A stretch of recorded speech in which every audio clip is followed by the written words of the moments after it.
বন্ধুরা, আশা করছি তোমরা সকলে খুব ভালো আছো, সুস্থ আছো। আর আমরাও কিন্তু খুব ভালো আছি।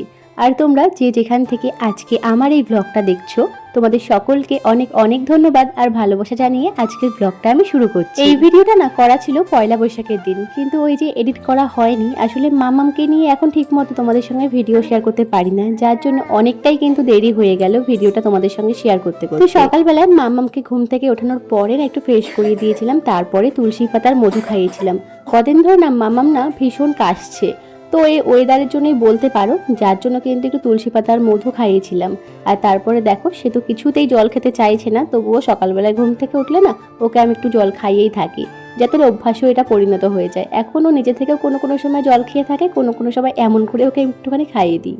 সকালবেলায় ঘুম থেকে ওঠার পরে মামামকে নিয়ে চলে গেছিলাম দুধটা আনার জন্য। মামামকে সকালবেলায় এখনো পর্যন্ত কিছু খাওয়ানো হয়নি, তাই জন্য দুধটা আনার পরেই সাথে সাথে আমি দুধটা জাল দিতে দিয়েছি। দুধটা জাল হয়ে যাচ্ছে, আর আমি না মামামকে আজকে সকালবেলায় কোনো রকম টিফিন বানিয়ে খাওয়াতে পারছি না, যার জন্য কিন্তু একটু দুধ বিস্কুটই মামামকে সকালবেলায় খাইয়ে দিয়েছিলাম।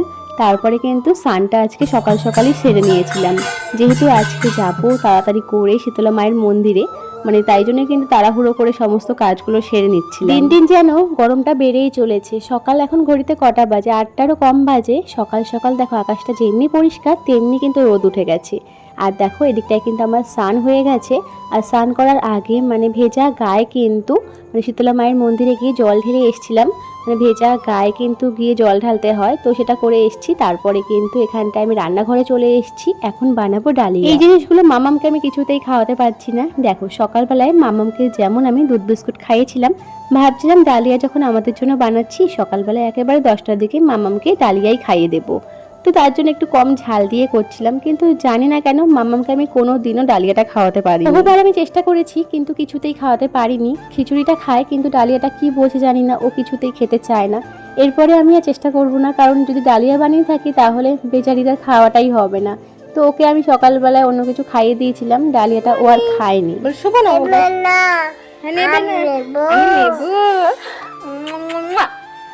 সকালবেলায় ভেজা গায়ে যখন মায়ের মন্দিরে জল ঢালতে এসেছিলাম, তখন মামাম সাথে করে এসেছিল, কিন্তু কাছে এসে নমস্কার করতে পারিনি, যেহেতু ও দিদি ভাইয়ের কাছে ছিল। তাই জন্য কিন্তু দেখো এখন মামাম বলছিল আসবে, তাই জন্য একটু নিয়ে এসেছি, প্রণাম করেছিল আমার সাথে এসে। ওই দেখো ওখানে আরো আছে, ওখানে আরো আছে। না না ওইটা দাদা নেই, ওটা দাদা নেই। দেখো আমার মেয়েকে আমি শেখাই সবজি খাওয়ানোর জন্য, কিন্তু দেখো আমি নিজেই কিন্তু খেতে ভালোবাসি না। সবজি অন্য কিছুতে খাবো, কিন্তু খিচুড়ির মধ্যে হলে না সেটা আমি আর খেতে চাই না, তাই জন্য সবজিগুলো বাদ দিয়েছিলাম। আমার মেয়ে দেখলে যে আমাকে কি করবে, ও যখন বুঝতে পারবে তখন আমাকে কি বলবে। যাই হোক, এখানটায় দেখো ও এখানটায় রান্নাবাটি খেলছিল। আসলে মা বাইরে রান্না করছিল, ভাত করছিল, তরকারি করছিল, আর আমি গ্যাসে কিছু রান্নাবান্নাগুলো করছিলাম। তাই জন্য সে ঠাম্মির পাশে বসে বসে ওখানটায় রান্নাবান্নাগুলো সেরে নিচ্ছিল ওর মতো করে। অনেকটাই কিন্তু মামামকে অভ্যাসে পরিণত করে ফেলেছি। আসলে ওর জন্য এখন আর একদম কম ঝাল মশলা দিয়ে রান্না করি না। হ্যাঁ, মশলাটা আমি কিন্তু এখনো পর্যন্ত মামামকে তেমন একটা খুব খাওয়াই না, খুব নর্মাল, কিন্তু ঝালটা কিন্তু একটু একটু করে মামাকে খাওয়ানোর অভ্যাস করাচ্ছি। আর একদমই কিন্তু ওর মতো করে বাচ্চাদের যে খাবারগুলো হয়ে থাকে তেমনটাও যেহেতু খেতে পছন্দ করে না, তার জন্য কিন্তু বড়দের মতো করেই রান্না করে ওকে খাওয়াই। পয়লা বৈশাখের দিন না নিম পাতা আর হলুদ দিয়ে স্নান করে এসেছিলাম ছোটবেলা থেকে, কিন্তু আজকে যেহেতু খুব তাড়াহুড়োর মধ্যে ছিলাম, আর তাই জন্যই কিন্তু সকালবেলা সেটা করে উঠতে পারিনি। কিন্তু মামামকে আজকে কাঁচা হলুদ আর নিম পাতা দিয়ে স্নান করাবো ঠিক করেই নিয়েছিলাম, তার জন্য কিন্তু স্নানের আগে এটা রেডি করে নিয়েছিলাম। কিন্তু মামামের কাণ্ড দেখলে তোমরা হাসতে হাসতে গড়াগড়ি খেতে।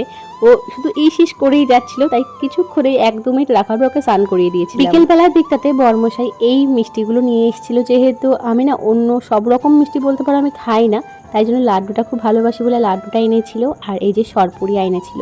আর মামাম এখানটা দেখো পাখির মতো টুকরো টুকরো একটু একটু করে খাচ্ছিল। ও কি করতে চাইছে মামা?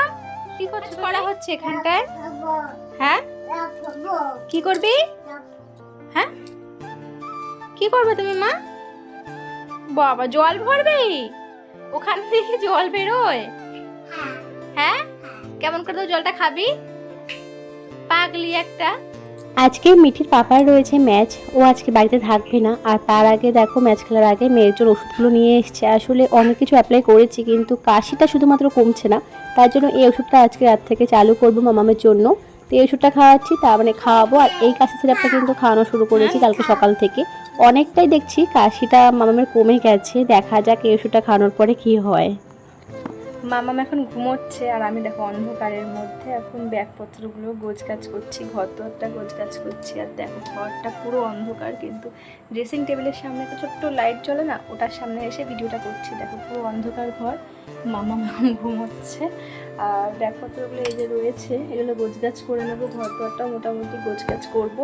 সকালবেলা থেকে তো আবার জেগে সেই সব থেকে মানে হাস্যকর বিষয় হলো এখন বাজে রাত প্রায় 11:30 মতো। এখন আমি এই কাজগুলো করছি, না হলে কি বলতো সকালে উঠে না আমার আরও কাজগুলো বেড়ে যায়। আর আস্তে আস্তে কথা বলছি, তো এগুলো না গোছগাছ করে রাখলে না হবে না।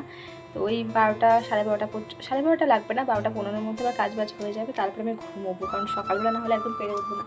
আর এই যে ব্যাগপত্রগুলো দেখালাম না, কদিন পরে আমরা একটা জায়গায় যাচ্ছি, সেই ভিডিওগুলো তোমাদের সঙ্গে আমি শেয়ার করব।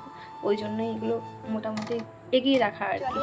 এই কাজগুলো তো আমি করে নিই, আর এই ভিডিওটা আমি এখানটায় এন্ড করলাম। দেখা হচ্ছে নেক্সট ব্লগে, ততক্ষণের জন্য তোমরা সবাই ভালো থেকো, সুস্থ থেকো, টাটা।